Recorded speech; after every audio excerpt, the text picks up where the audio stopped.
सीधे चलते हैं राजधानी जयपुर, जहां सीएम भजन लाल शर्मा लाइव कुछ कह रहे हैं, सुनिए। बंधु और भगनी, सबसे पहले तो मैं आप सभी का इस लोक मंथन की पहले कार्यक्रम में आप सभी का स्वागत करता हूं, अभिनंदन करता हूं। आप सभी को मैं प्रणाम करता हूं, क्योंकि आज ही थोड़ी देर पहले स्वागत अध्यक्ष की घोषणा की है, इसलिए मेरा दायित्व बनता है कि आज से ही मैं उस स्वागत में आपके मैं पूरी तरह से लगूं और आप सभी का बहुत बहुत स्वागत, बहुत बहुत अभिनंदन। सबसे पहले मैं लोक मंथन 2026 के आयोजकों को हार्दिक बधाई देता हूं, जिन्होंने इस राजस्थान की संस्कृति, राजस्थान की मिट्टी में ये 5वां कार्यक्रम करने का आपने जो अवसर दिया है, मैं उसके लिए बहुत बहुत धन्यवाद देता हूं। और उसकी थीम भी जिस प्रकार से रखी गई है, जिससे बोलते ही मन के भाव में अंतर आता है, क्योंकि हमारी संस्कृति, हम भारत के लोग जैसे अत्यंत सार्थक विषय के साथ इस राष्ट्रीय वैचारिक महायज्ञ का आयोजन राजस्थान की धरती पर करने का निर्णय लिया है। राजस्थान की यह धरती, ये शक्ति और भक्ति की धरती है। ये महाराणा प्रताप की धरती है, महाराजा सूरजमल की धरती है, त्याग की मूर्ति पन्नाधार की धरती है, भक्ति की मूर्ति मीराबाई की धरती है, और अपने आप को पर्यावरण के लिए समर्पित करने वाली हमारी उस मां की धरती है। मैं आपको इसलिए यह भी कहूंगा कि ये हमारे लिए गर्व का विषय है, सम्मान का विषय है, उत्तरदायित्व का विषय है।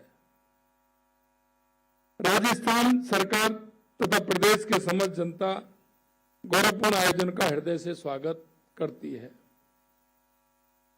इसमें लोक मंथन का उद्देश्य राष्ट्र सर्वोपरि भावना से प्रेरित विचारों, कर्मशील लोगों, लोक कलाकारों, कारीगरों, शिक्षाविदों, नीति निर्माताओं, युवाओं का एक साझा मंच प्रदान करेगा।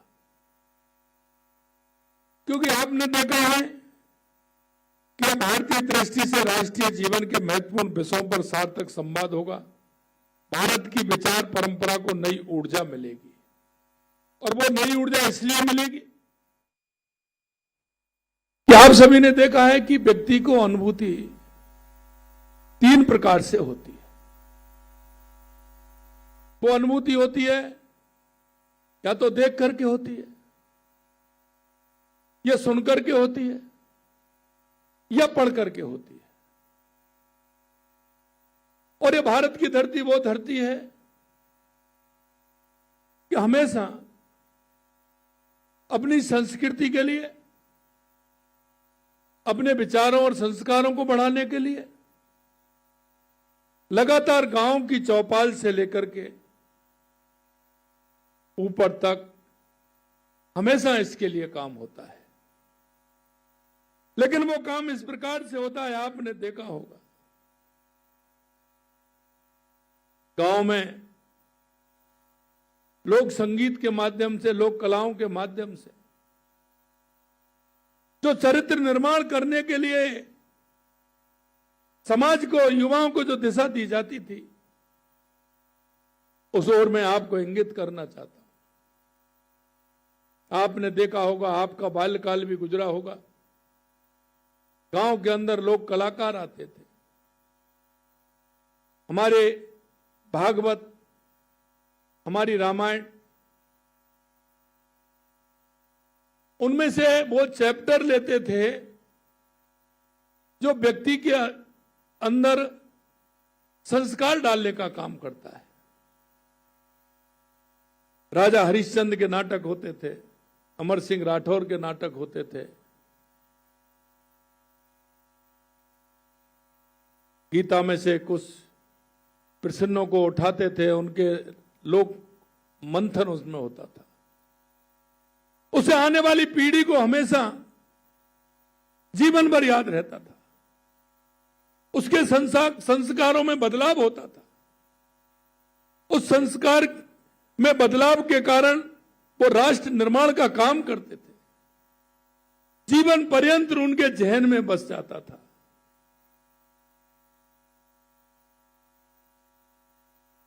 राम कथाओं के माध्यम से, रामलीला के माध्यम से,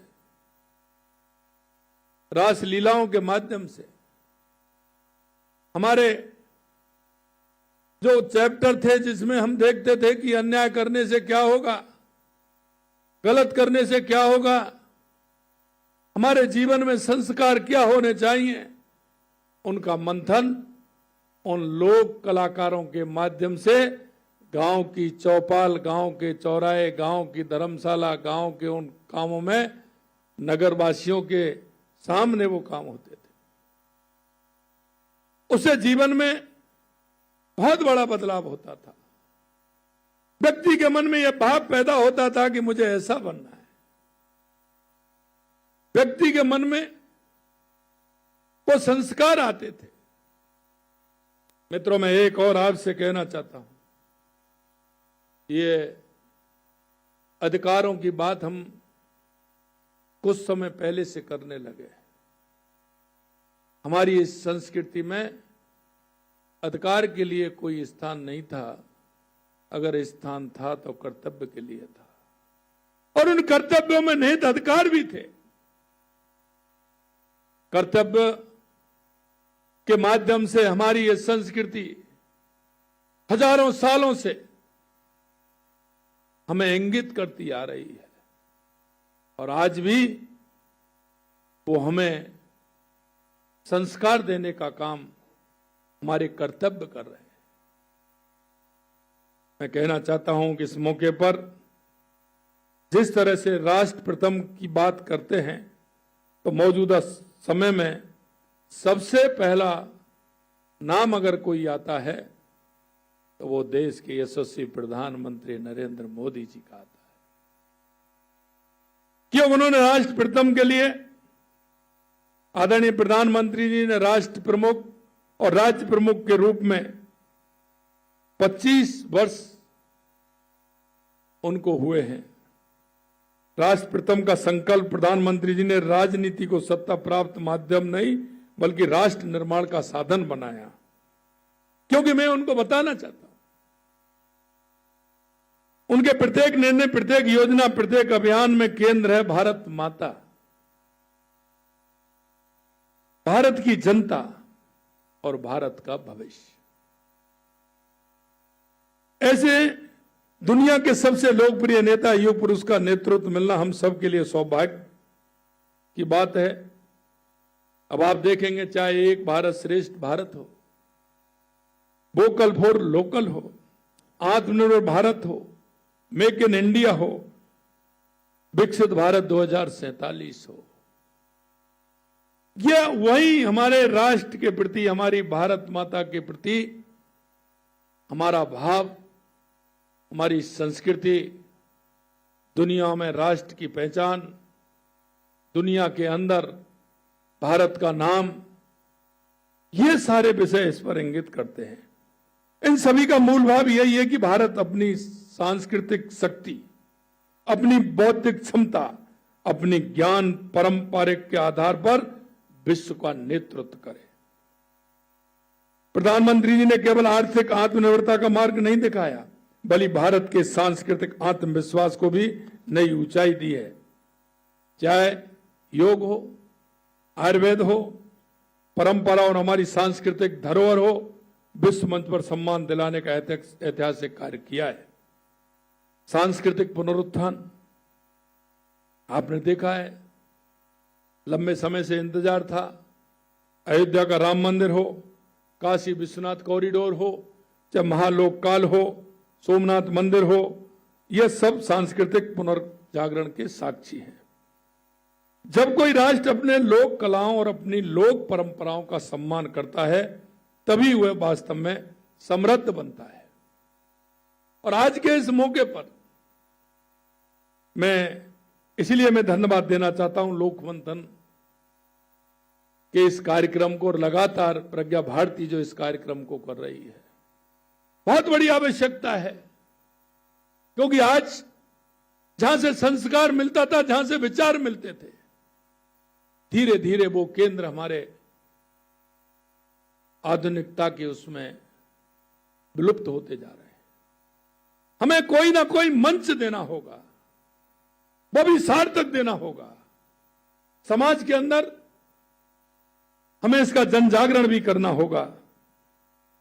हमारी परंपराएं, हमारी विरासत को आगे बढ़ाने के लिए यह बहुत आवश्यक है। लोक कलाओं को पहचान दिलाने का काम, लोक कलाकारों को पद्मश्री जैसे प्रतिष्ठित पुरस्कार मिल रहे हैं, उनकी कला पूरी दुनिया तक पहुंच रही है। इस कार्यक्रम से मैं कहना चाहता हूं, हमारे अलगोजाबाद तगाराम भील जी को इस वर्ष का पद्मश्री मिला है। इनके लिए मैं बहुत बहुत बधाई और शुभकामनाएं देता हूं। मित्रों, आपने देखा होगा, गांव में कोई भी मांगलिक कार्य होते थे, शादी ब्याह होते थे, 15 दिन पहले, 20 दिन पहले से ही वहां के जो हमारे लोग संगीत वाले लोग थे, वो घर शादी वाले के यहां आते थे, अपनी परंपराओं को निभाते थे। आज मैं कह सकता हूं, और मैं निश्चित रूप से, हमारी बहन संस्कार भारती की अध्यक्ष भी बैठी हैं, आज मैं ये भी कहना चाहता हूं कि इसके माध्यम से जो हमारे लोक परंपरा के मांगलिक अवसरों के जो गायन हैं, उनकी भी धीरे धीरे हमारी स्थिति विलुप्त हो रही है। हमारी बहनों से मैं अनुरोध करता हूं कि उनको भी पूरी तरह से उस मांगलिक कार्यों को किस तरह से हों, उनके लोक गायन कैसे हैं, उनकी भी संस्कृति हमारी आवश्यक है। उनको भी जीवित रखने के लिए आप सबको, हमको मिलकर के काम करना चाहिए। लगातार कई इस तरह के काम माननीय प्रधानमंत्री जी के नेतृत्व में हुए हैं। 2016 में उपनिवेशवाद से मुक्ति की थीम के साथ प्रारंभ हुई थी लोकमंथन की यात्रा, आज अपने 5वें संस्करण तक पहुंच चुकी है। और इस बार हम भारत के लोग विषय के साथ इस कार्यक्रम का आयोजन हो रहा है। हम भारत के लोग केवल संविधान की प्रस्तावना का प्रारंभिक नहीं है, ये भारत की सामूहिक चेतना की पहचान है। और ये इस वाक्य ने पूरे देश को वसुधैव कुटुंबकम का संदेश भी दिया है। मुझे खुशी है कि इस बार लोकमंथन अंतर्राष्ट्रीय स्वरूप में आयोजित हो रहा है। भारतीय संस्कृति की जड़ें जहां जहां विश्व में पहुंची हैं, वहां के सांस्कृतिक प्रतिनिधि इस आयोजन में भाग ले रहे हैं। यह केवल भारत का कार्यक्रम नहीं है, बल्कि भारतीय सभ्यता, वैश्विक संवाद का माध्यम बन रहा है। इससे राजस्थान की सांस्कृतिक प्रतिष्ठा को भी विश्व स्तरीय नई पहचान मिलेगी। राजस्थान सदैव विचार, वीरता, संस्कृति और लोक परंपराओं की भूमि रहा है। जैसा कि हमारे उप मुख्यमंत्री प्रेमचंद बैरवा जी ने भी किया कि 20 कोस पर पानी बदले और 40 कोस पर वाणी बदले। ये हमारे राजस्थान की एक बहुत प्यारी संस्कृति है। आप जहां जाओगे वहीं आपको लगेगा कि उस संस्कृति में मनोहार हो, स्वागत हो, वो अपने आप में निराला मिलेगा। और ये हमें आगे भी बढ़ाना चाहिए। यहाँ की लोक कला, संत परंपरा, साहित्य की विरासत भारत की सांस्कृतिक विविधता का विराट स्वरूप प्रस्तुत करती है। ऐसे में लोकमंथन का राजस्थान में आयोजित होना स्वाभाविक ही अत्यंत सार्थक भी है।